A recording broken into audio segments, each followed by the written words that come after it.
This podcast is brought to you by the School of Advanced Study, University of London. All of our podcasts are available from our website, www.sas.ac.uk.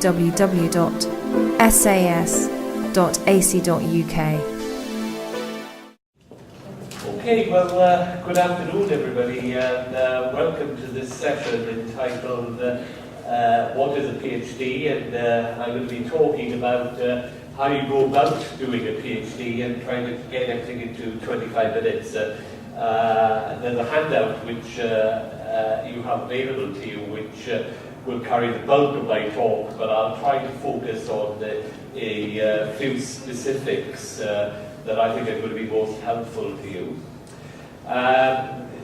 Just to give you an idea before we start, can I ask who is interested in a PhD in the broad field of humanities? Social science? Okay, science? Economics or business? What does that leave? Engineering? What about yourself there? What are you in? Taxation. Taxation, law, finance, fiscal, yeah, okay. It's just to get an idea about how to pitch my remarks without appearing to be focused entirely on one subject area. But let's get down to brass tacks. The preparation for doing a PhD. The first question you've got to address is the question of funding. And funding is of significance because in these days the possibility of getting external money is very limited. You have funding councils, Arts and Humanities Research Council, Economic and Social Research Council, Science Research Council as well, who deal with, who provide funding in specific areas of investigation, broadly conceived. These are highly competitive. I would say that the success rate of application is about 1 in 10. Most people who end up doing a PhD end up doing it on a self-funding basis. Now, for some people, particularly who are doing the PhD when they're in what I call a post-career phase of their development, that may not be a problem. But for others who are at the early stages of their career development, it is an issue, and you have to think about whether you can afford the fees, full-time fees, and whether you can afford the living costs. And a lot of students now, increasingly what happens is that those who can't get funding council support look at the financial arithmetic and say the only way I can do this is on a part-time basis and continue to work or do part-time work, sometimes even hold down a full-time job. But that raises the immediate problem of the balance that you can strike between your work and study, because doing a PhD even on a part-time basis is very challenging, and there are fixed limits to the amount of time you can take to complete a PhD, both on a full-time basis and on a part-time basis. So funding is an issue that you've got to address, and I won't say too much about it, but I can take questions later. The second issue is to find the right supervisor. Now, doing a taught program, you will be taught by lots of people on a master's or a BA program, and if there's one person you don't get on with or you don't think you really like their approach, well, that's fine. But the PhD, you're one person, and you and that person have got to get on together. You're not to be bosom friends. In fact, we rarely are. But you know, there has got to be a degree of human interaction there, that you feel comfortable with that person, that you feel that they're accessible, that you feel obviously that they're knowledgeable, but you've got to feel that they are interested in you too. And obviously somebody who is working with a supervisor who has lots and lots of students is also going to be scrambling to get that personal touch. So I would say that in addition to funding, the key issue you've got to think in terms of is how you find a supervisor, and you know your broad area of interest. So the first thing you've got to do is to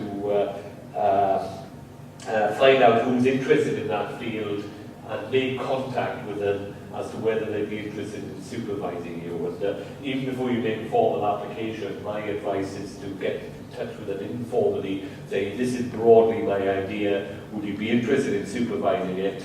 And if they write back and say yes, don't think that that's all you've got to do. I would suggest that it is essential that you get in touch and say, well, can we have a face-to-face meeting? I'm not saying that first impressions are always the right ones, but they're a very good guide. And I would never undertake a PhD without having had some face-to-face contact in advance with the person, or sometimes the two people, because quite often universities now allocate a primary supervisor and a secondary supervisor, to get to meet them and think, can I work with these guys? The strong probability is that you will. Academics are very nice people, aren't they? But there is a danger of a personality clash, and you need to eliminate that possibility as soon as you can. Next thing is choosing a subject to research. Now, everybody's got a field of interest. If you're proposing to do a PhD, it's patently obvious that you have a significant academic interest that you're proposing to spend. Could be 3 years full-time study. Very few people finish in 3 years. Usually it's 3 years full-time and maybe a couple of years part-time. If you're doing it part-time, you could be doing it for anything up to 8 years. So that's a big chunk of your life. And you've got to choose a subject that sustains your interest over that time. So the first thing you've got to think about is, does this subject interest me? You have to think as well, is it an original contribution? Making an original contribution to knowledge is a definition of a PhD. You're not going to do a PhD in a subject that has been done by other people unless you have a particular argument or a different angle to make that marks you out as separate from the dominant orthodoxy. You've got to blend interest and originality. And for those of you who might be interested in an academic career afterwards, you've also got to be pragmatic, because if you're too esoteric, if you take a line which might interest you, but you've got to find there's hardly anyone else on the planet who shares the same interests.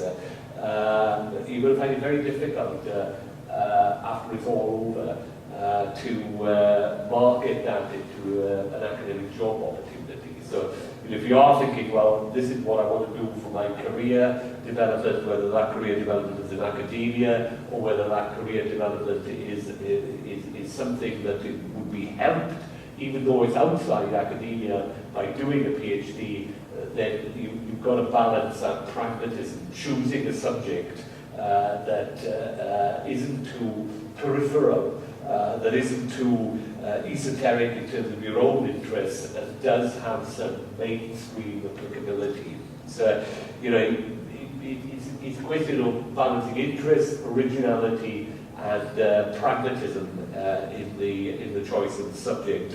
But I would never advise someone to say, this is a field that it's a cunning field, not really interested in it, but I want to be on the bandwagon. I want to be one of the first people on the bandwagon, and that's what's going to drive me. It's very rare that someone who does that will produce a really good piece of work with their heart's not in it. And the other danger is that you'll jump off the bandwagon because interest won't sustain you. Okay, what will you get from doing a PhD? Well, PhDs, I can say from my own experience, I did a PhD back in the midst of time, all right? I enrolled for a PhD in 1970, and I made the mistake. I did make the mistake of going for a subject that didn't interest me because my supervisor, all the ideas that I had, my supervisor says, and I never met this guy before as well. I was very deferential, you see, so I never met this guy before. So he taught me to doing something, and I wasn't really interested in it, but I had one virtue going for me. I knew that I wanted a career in academia, and I was going to finish this thing come hell or high water, which I did, but I knew a lot of people who dropped out at the same time because you know, they'd been given the same advice. No, don't your ideas don't go to do that. You've got to say, you know, if I had my time back again, I'd still do a PhD, but I'd do something different to what I did. Knowing what I know now, obviously, but when you're a callow 21-year-old, you don't think like that. Even allowing for the fact that the field that I worked in perhaps wasn't my first choice of interest, I did become interested in it, and what drove my interest was my realization that I had something original, something new to say that no one had ever said before. You know, this was, if I did nothing else in my life, I'd made a mark. I'd had some original, I'd made an original contribution to knowledge, and that would stand next to my name forevermore. And you know, I'm sufficiently egotistical to think that that was important. You get the opportunity to do an original work that is yours, and you know, your name's associated with it. You get closer to a piece of work than you'll likely ever have been or will be again in your life. You know, it becomes the consuming interest of your thoughts, your intellectual engagement for 3 or 4, 5, 6 years, whatever. You'll never get close to significantly close to that again. Even though I've written books when I've been an academic, you know, it's finding time from all the other things that academics do to do the book. But when you're doing a PhD, even allowing for the fact that you might be combining it with your normal work, nevertheless your intellectual engagement is poured into that, and you get closer to it than you ever get to any other piece of work, I feel, that you do again in your life. You also get the opportunity to do a degree in an institution which, if you choose wisely, it'll be a good university. You know, aim for the university that you want to go to. If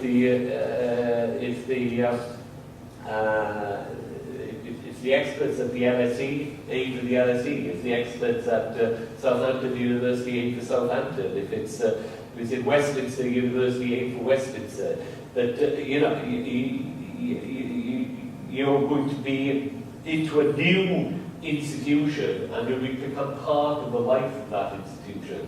Even if you're a part-time student, you'll be drawn into the life of the university. So you want it to be a good university, and of course you will come out with a PhD. PhD Southampton, PhD Reading, PhD London. So, that is going to be on your next to your name forevermore. So, you want to think well of the university. You don't want it to be a university which doesn't have a strong reputation. Are you ready to do a PhD? It's a question I often get asked. Well, you are if you have a good undergraduate degree, and the gold standard is a second or equivalent if you're from a foreign university. B, a master's qualification, what selectors will always look for in a master's qualification is how well you've done in your dissertation. That's probably master's dissertation, if you did one, is probably the best indicator of your PhD potential. And if you have the desire and interest to do one. Now, on that second point, quite a few people do PhDs without having done a master's degree. If you're coming straight from university and thinking of doing a PhD, you're unlikely to be able to make or be allowed to make the leap. BA to PhD. I was back in 1970. I didn't do a master's, which actually I didn't benefit from. I should have done it, but in those days you could go straight in. Now in these days you can't, but you can make the leap from BA to PhD if you have work-related qualifications which are relevant to your proposed PhD area, if you have been working in the field, for example, you said you were interested in doing a PhD in taxation. If you don't have an LLM in taxation law, but say you've been working in taxation law in a profession for 10, 15 years, that should suffice. You've been at the University of Life, shall we say, and that's easily the equivalent of an MA. The challenge you might face is that a PhD could be minimum of 80,000 and a maximum of 100,000 words. So however able you are, you've got to prove that you can write. And, don't be surprised if you don't have an MA, a master's, that you might be asked to submit something by a selection panel to see what you're like in terms of writing, say, a 5,000-word piece where you have to construct an argument, provide evidence, and so on, sort of microcosm of what you do at PhD level. In applying for a PhD, you can apply to several places. You'll always be faced by a requirement to give an outline of about 1,000 words as to what your proposal is, what your fundamental research question is, and where you fit into the literature. In other words, what's the contribution you make to it? So instead of saying I want to research in, well, I know Mark's here, so I'll say the United States foreign policy in the post-Cold War era. You define your field, United States foreign policy in the post-Cold War era with specific reference to trade policy. Then you formulate your question, your research question. You define the general area, then you provide your research question. Then you explain how you're going to go about it, researching it, and why this question is important, and where, what kind of contribution to knowledge, how does it advance knowledge. So that kind of that's what you want to do with the research proposal. Broad areas so that people know, roughly where you fit in.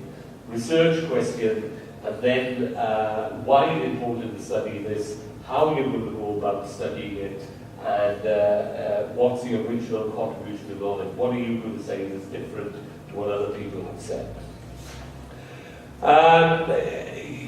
Well, I won't go on for much longer because I will take a few questions in the 5 minutes remaining. But just to emphasise, PhD is a lot of hard work, and most of you, by the way, won't enter directly into a PhD program if you're accepted onto a research degree. You're accepted in the first instance, almost invariably, onto what's called an MPhil program. And you transfer at some juncture, sometimes at the end of the first year of your program, if you're a full-time student, in the second or third year, if you're a part-time student. And there's an upgrade committee which you have to present examples of your work to date. It's not cut and dry, I can tell you that. The last upgrade committee that I sat on, and it wasn't here, okay, so the guy didn't get it. Just wasn't considered to have reached the stage which was necessary to be upgraded to a PhD. So he was told, no, you have to stay on the MPhil program, and your exit qualification maximum will be an MPhil. Now, an MPhil is worth something. It's not worth as much as a PhD, but it's 60,000 words. There's less emphasis on originality, and you don't get it for nothing. It's not a consolation prize. You're still going to work very hard for it. But your goal will be to be upgraded to a PhD. That's on the basis of your interim work. You might be asked, for example, where I am a member of staff, we ask for 4 chapters, 4 draft chapters to be PhD. PhD is about 8 chapters. We ask for about 4 draft chapters, and the emphasis on draft. These are not final chapters. The emphasis on draft to assess whether you are capable of going on. In most cases you are, because your supervisor should be shepherding you through the process of saying, look, you're going to work on this, you need to, that last thing you helped me in wasn't so well argued, we want to go back over that and improve it in this way. So, most people who upgrade, most people who seek an upgrade get one, but it's not an automatic process. The other, the final process is that you present a bound thesis of about 100,000 words, and you are then examined on it. And the examination is, your supervisor plays no part in it. Okay? If you were at the University of London, you have 2 supervisors.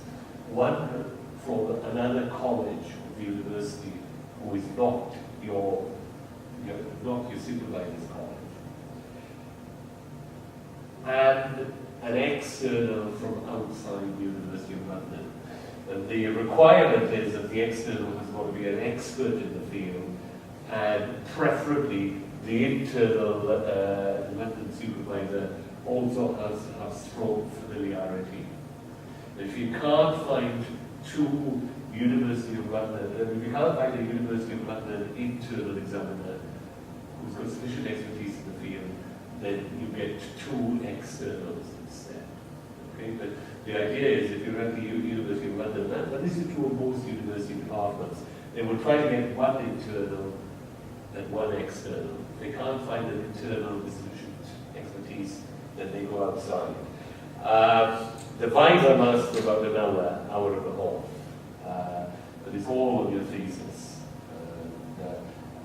If you're lucky at the end of the day, they say, yeah, you've got it. More likely they say, yes, you've got it, but you have to make minor modifications. Minor modifications usually getting rid of the typos, any factual errors, maybe the addition of 1 or 2 pages that I've just done with in Oxford. And in Oxford, we find minor modifications of those which could be made and submitted in 3 months. So that's about it.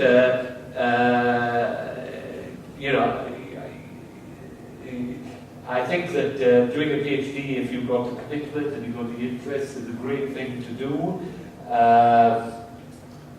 all I was saying is, in final, if you do embark on a PhD, you know, I've been saying, you know, it's yours, it's uniquely so, it's, you know, you're making your own mark or something. But having said that, when you become part of a university department or a university, don't be a lone wolf. Being a PhD researcher isn't working in the equivalent of a garret, okay? It's interacting with other people. You get ideas from other people, even other people who aren't working in your field. You know, listening to them talk about their research, you think, oh, yeah, that's quite an interesting idea. How does that apply to me? Going to seminars, going to public lectures that are held by your department, these are all an important part of the currency of knowledge. So the last advice I've got you, the PhD is a unique piece of work, but it's not to be done through solitary engagement. Okay, thank you. Any questions that you'd like to ask in the yeah? Yes, if you find a supervisor who's got the subject matter knowledge, are they making a commitment to see that relationship through to the end? So if you're part-time and it could be up to 8 years. Yeah. Is that a commitment that that supervisor will be making? The supervisor will make that commitment so long as he is an employer of the employee of the university. 8 years, as you say, is a long time. If the person retires, then very often he or she will usually agree to act on a consultancy basis. Quite often happens, in fact, so that the continuity is very important. Sometimes continuity is impossible. You know, if your supervisor gets a job in San Diego or Sydney, you know, what happens then? Well, the university has an obligation to find you an adequate replacement.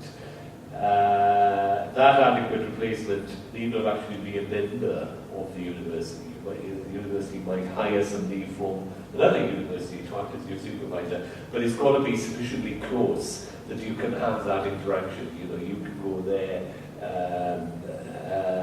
or whatever. But you have certain inalienable rights. Okay, I'll use the language of the American Constitution. You know, if you signed on to the contract, not between you and the supervisor, between you and the university. And the university has to guarantee adequate supervision in order for you to conduct and complete your PhD. Yeah. So follow on then. So the one point you're making earlier about find the supervisor and then go to the university where that expertise might be. Would you recommend finding that resource or the reputation of any university first? Well, I mean, very often, not always, very often, the really good supervisors, you know, with subject expertise are in good universities. I hate this term, good universities, and I've just used it. What's a bad university? Well, there aren't any bad universities. They're all excellent. They say they are, but you know, you have to be very careful about. You have to have a supervisor who has a research orientation and a research expertise. You're not going to choose someone because he or she is a nice guy, or that you know the university is close to you, your home, so you can walk to it every day. There is a balance. If you've got a part-time job, there are limits to how far you can travel. That you know, if you live in London or the southeast, and you know, there's a plethora of good universities around. So I would say always go with the supervisor because the reputation in the field is, in many regards, more important than a reputation of a university. If you know, all right. Let's take two universities which come out very close to each other in the university rankings. Let's take Reading and Southampton. All right. Now, if the choice were between Reading and Southampton, and you were interested in marine biology, shall we say, you'd be damn foolish not to go to Southampton. Okay, yeah. Well, even though there might be marine biologists in Reading, Southampton have the, world ranking in that subject. Universities have spreads, and it doesn't mean that the university has a top 20 world ranking.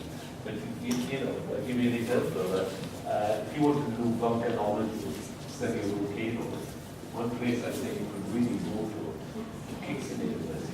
You have really top geologists there who do volcanoes. I'm not saying that Kingston University is a top 40, top 50 British university. For volcanology and geology, it's there. Okay, we are done with that now. If there are any questions, I'll take them right here. We'll have a cup of coffee if you like. Okay, thank you.